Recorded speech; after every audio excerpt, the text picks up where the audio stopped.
Hey, Pastor Mike here. I'm in the secluded wilderness right now. There's a cave behind me, which looks a little ominous. Kind of tempted to crawl up in there, but since I'm here by myself, I probably won't. See, I'm using good judgment.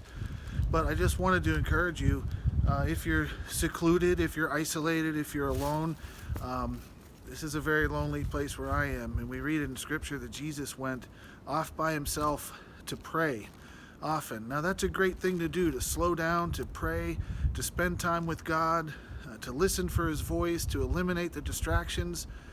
But the problem with that sometimes is if you spend too much time alone, then your mind starts playing tricks on you and you start getting a little anxious and you start wondering, does anybody remember me? Does anybody care?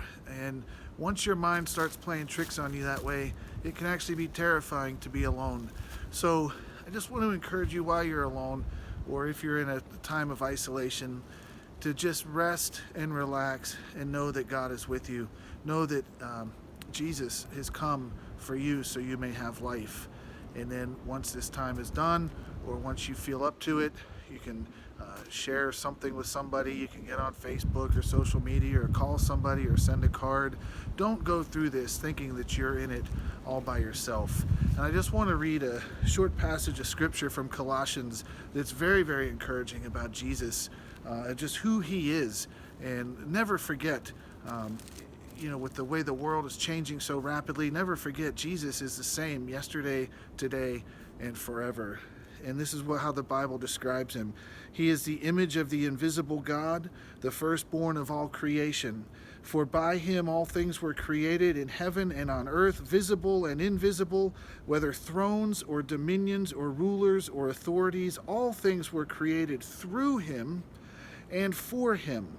And he is before all things, and in him all things hold together. He is the head of the body, the church. He is the beginning, the firstborn from the dead, that in everything he might be preeminent. For in him all the fullness of God was pleased to dwell, and through him to reconcile to himself all things, whether on earth or in heaven, making peace by the blood of the cross. And you, who once were alienated and hostile in mind, doing evil deeds, he has now reconciled in his body of flesh by his death, in order to present you holy and blameless and above reproach before him. If indeed you continue in the faith, stable and steadfast, not shifting from the hope of the gospel that you heard, which has been proclaimed in all creation under heaven, and of which I, Paul, became a minister. Do you hear that? Jesus, firstborn of all creation. Read that passage again. I would encourage you. That's Colossians chapter 1, starting at verse 15 and going to verse 23. So take some time this week, meditate on that. Just meditate on who Jesus is and picture him with you in whatever your situation. God bless.